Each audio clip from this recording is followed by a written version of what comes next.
제가 봉독해 드리겠습니다. 요엘 1장 13절에서 20절입니다. 제사장들아 너희는 굵은 배로 동이고 슬피 울지어다. 제단에 수종드는 자들아 너희는 울지어다. 내 하나님께 수종드는 자들아 너희는 와서 굵은 베옷을 입고 밤이 새도록 누울지어다. 이는 소제와 전제를 너희 하나님의 성전에 드리지 못함이로다.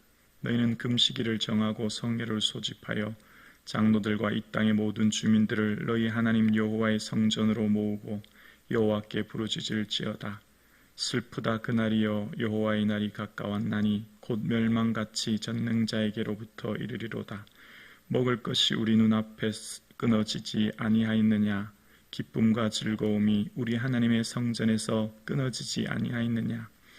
씨가 흙덩어리 아래서 썩었고 창고가 비었고 곡간이 무너졌으니 이는 곡식이 시들었음이로다. 가축이 울부짖고 소떼가 소란하니 이는 꼴이 없음이라. 양떼도 피곤하도다. 여호와여 내가 주께 부르짖으오니 불이 목장의 풀을 살랐고 불꽃이 들의 모든 나무를 살랐음이니이다. 들짐승도 주를 향하여 헐떡거리오니 시내가 다 말랐고 들의 풀이 불에 탔음이니이다. 아멘. 할렐루야. 아멘. 오늘 이 예배의 자리를 허락하신 하나님께 감사드립니다. 주님께서 우리에게 새로운 믿음의 한 주간을 허락해 주셨습니다. 예수님과 함께 동행하는 귀한 한 주간 되기를 주님의 이름으로 축복합니다. 아멘. 사람의 힘으로 할 수 없는 일들을 만났을 때 어떻게 해야 될까? 한 민족, 한 국가의 위기를 만났을 때 어떻게 해야 될까? 성경에서는 우리에게 무엇을 말씀하실까라고 하는 그 해결책을 오늘 본문을 통해 찾아보려고 합니다. 사람이 할 수 없는 것, 그것은 바로 자연재해라고 생각합니다. 특별히 오늘 본문에 등장하는 메뚜기 떼와 기근 같은 경우 농경사회에 있어서 절대적인 재앙입니다. 비는 사람이 주관할 수 있는 것이 아니기 때문입니다. 오늘을 살아가는 저와 여러분의 인생에도 어쩌면 마찬가지일 것입니다. 내 힘으로 할 수 없는 문제를 만날 수 있고 내 능력 밖의 일을 만날 수가 있을 때가 있지요. 그럴 때 어떻게 이 문제를 해결해야 될지 주님께서는 그것을 통해 뭘 말씀하실지를 본문을 통해 살펴보려고 합니다. 먼저 앞단락에서 하나님께서는 메뚜기 떼와 기근의 재앙으로 말미암아 늙은 자, 취한 자, 농부라고 하는 사람들에게 나타난 그 현상에 대해서 말씀하셨죠. 취한 자들에게는 포도주가 끊어졌다. 농부들에게는 밭에 소산이 없어졌다. 그렇게 말씀하셨지요. 그런데 이번에 제사장들에게는 요구하는 것이 있습니다. 그러니까 취하는 자와 농부들에게는 현상에 대해서 그냥 말씀하실 뿐이었지만 하나님의 특별한 사람들, 제사장에게는 하나님께서 바라시고 기대하시는 게 있다는 거예요. 제사장들은 누구입니까? 예배를 통해, 제사를 통해 하나님과 백성들의 사이를 이어주는 사람이죠. 그러니까 오늘 본문에 등장하는 제사장들아 라고 하면서 하나님께서 말씀하시면서 제사장들에게는 하나님께서 바라시고 기대하시는 게 있으신데요. 오늘 본문 13절에 보면 제사장들아 너희는 굵은 배로 동이고 슬피 울지어다. 제단에 수종드는 자들아 너희는 울지어다. 내 하나님께 수종드는 자들아 너희는 와서 굵은 배를 입고 밤이 새도록 누울지어다. 이는 소제와 전제를 너희 하나님의 성전에 드리지 못함이로다 라고 말합니다. 제사장들 또 제단에 수종드는 자들, 아마 레위인들을 말하는 것 같습니다. 그 사람들에게 슬퍼하라는 거예요. 울라는 겁니다. 왜냐하면 그 핵심에 예배가 멈춰졌기 때문이에요. 소제와 전제를 더 이상 드리지 못하는 상황. 그러니까 가뭄으로 인해 먹을 것이 떨어졌으니, 곡식이 떨어졌으니 곡식으로 드리는 소제, 또 그때 당시에 석회질이 많아 포도주를 물처럼 마셔야 되는 이 시대에 전제를 부어드리는, 포도주를 부어드리는 것, 마실 것조차 없으니 당연히 드릴 것이 없지요. 그러니까 포도주로 드리는 전제, 곡식으로 드리는 소제가 멈춰질 수밖에 없는 기근으로 인하여 아무것도 없는 상황이 되었고, 그래서 결국 어떻게 되냐면 예배가 멈춰진 거예요. 그래서 하나님께서는 성전의 예배가 멈춰진 것으로 인하여 너무 마음 아파하시면서 그들에게 바라고 기대하시는 게 14절에 나옵니다. 너희는 금식일을 정하고 성회를 소집하여 장로들과 이 땅의 모든 주민들을 너희 하나님 여호와의 성전으로 모으고 여호와께 부르짖을지어다. 하나님이 바라시는 게 여기 있습니다. 말씀을 읽으면 우린 늘 그런 생각이 들어요. 또 그냥 뻔한 말씀 하시네. 성경이야 당연히 또 그렇게 하시는 거지. 그런데요, 여기에 해답이 있는 겁니다. 우리가 인생을 살 때에 어떤 문제와 어려움의 해결책을 말씀을 통해 해답을 찾지 않습니까? 말씀은 우리에게 요구하는 게 특별한 게 아니라 늘 동일한 말씀이죠. 주 앞에 나오라는 겁니다. 주님 앞에 나오라는 겁니다. 주님 앞에 나와서 첫째, 금식, 둘째, 성회, 세 번째, 성전이라고 하는 세 가지를 대표해서 이야기하고 있습니다. 금식, 인생에 있어서 음식물을 먹지 않는 것, 우리의 생존을 활동을 스스로 멈춰지는 이것. 그래서 금식이라고 하는 것, 이사야 58장에 내 기뻐하는 금식은 쭉 말씀하시는 거 기억나시죠? 내가 부르짖을 때 내가 여기 있다 하리라 말씀하시는 하나님. 성회라고 하는 것은 레위기 23장에 나의 절기들은 이것이니 너희가 성회로 공포할지어다 그렇게 말씀하시면서 하나님께서는 안식일과 유월절과 무교절, 하나님께 나와야 될 날을 성회로 정하셨습니다. 일주일에 한 번 안식일, 또 1년에 3차례 절기를 정해서 성회로 정하고 나오라고 말씀하셨어요. 그리고 성전에서 부르짖을지어다 라고 말씀하셨어요. 자, 제사장에게 하나님께서 바라시는 게 뭐냐면 국가적인 문제, 기근이라고 하는 메뚜기 떼라고 하는 메뚜기 떼로 인하여 남은 것이 아무것도 없는, 나무에까지 갉아먹어서 나무가 아예 죽어질 정도로 아무것도 남지 않은 상황에 하나님께서 바라시는 게 내 앞으로 나오라는 겁니다. 이걸 언제 말씀하셨죠? 솔로몬에게 말씀하셨죠. 성전을 다 지은 다음 한번 볼까요?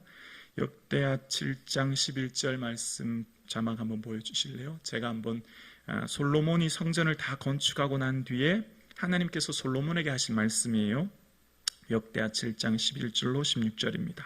솔로몬이 여호와의 전과 왕궁 건축을 마치고 솔로몬의 심중에 여호와의 전과 자기 궁궐에 그가 이루고자 한 것을 다 형통하게 이루니라.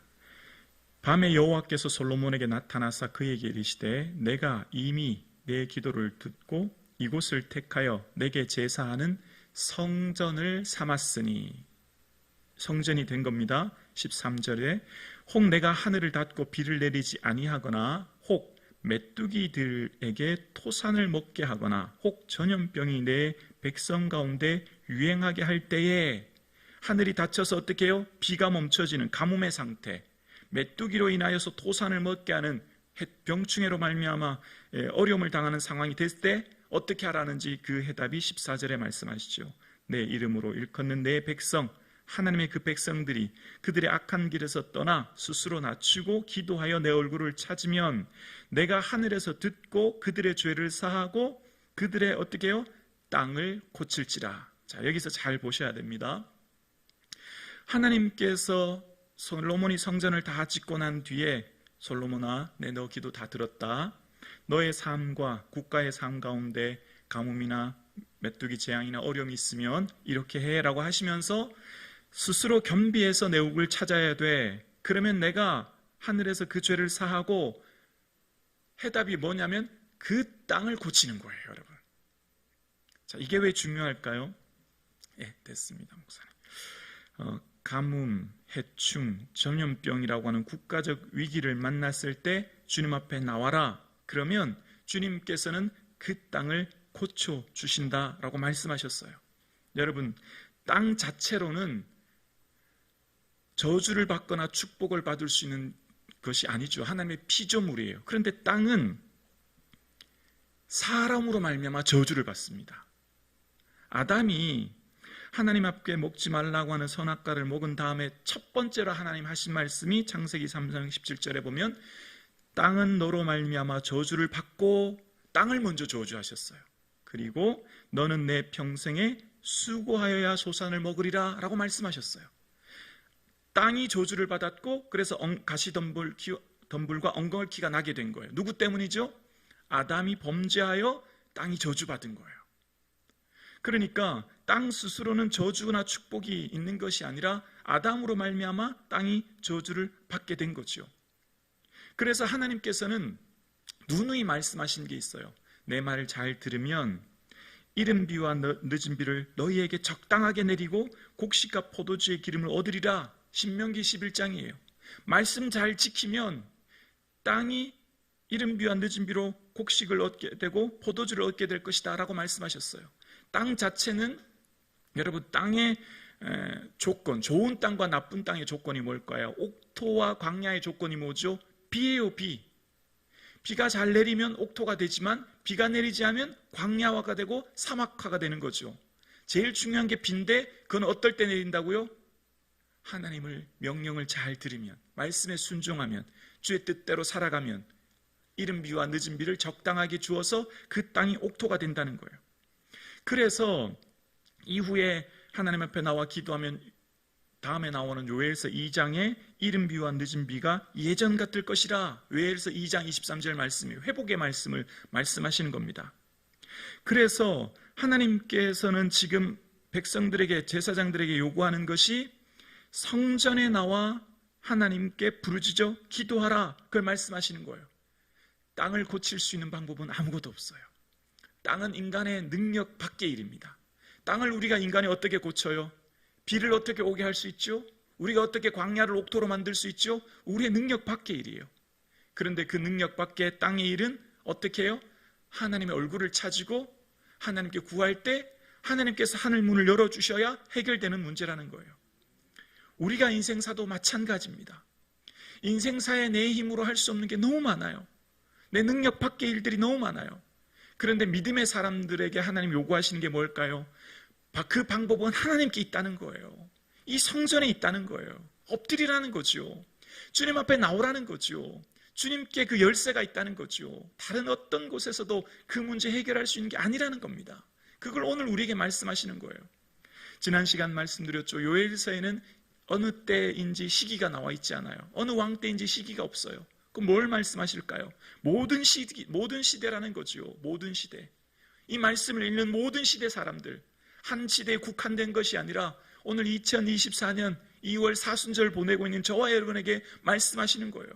국가의 문제, 공동체의 문제든 교회의 문제든 개인의 문제든 인생의 가뭄이라고 하는 문제를 만났을 때 어떤 방법 찾지 말고 주의 성전에 나와 주의 은혜를 구하라는 거지요. 온 마음 다해 하나님의 은혜를 구하는 것, 그때 주님께서 스스로 겸비하면 하나님께서 그 얼굴을 찾으면 하늘 문을 열고 그 땅을 고쳐주신다는 겁니다. 땅을 고칠 수 있는 유일한 방법, 땅의 문제를 해결할 수 있는 유일한 은혜는 오직 주의 은혜를 구하는 것이라고 오늘 우리에게 말씀하시는 거예요. 오직 주의 얼굴 구합시다. 엎드리십시다. 오직 주님께 울부짖어 간구할 때 주님이 모든 문제를 해결해 주실 줄로 믿습니다. 여기에 믿음의 사람들의 답이 있고 여기 주님께서 오늘 이 시대에 우리에게 요구하시는 하나님의 뜻입니다. 이 국가, 이 민족, 이 교회, 이 가정, 내 개인, 주님 은혜 내려주세요. 이 땅 고쳐주세요. 주님만 의지합니다. 온 마음 다해 구하는 것, 그것이 금식이지요. 주님 앞에 엎드리는 것, 성전에서 엎드리는 것, 그것을 오늘도 말씀하고 계세요. 함께 예배드리시는 사랑하는 성도님, 주의 얼굴 구하는 이 새벽 되기를 주의 이름으로 축원합니다.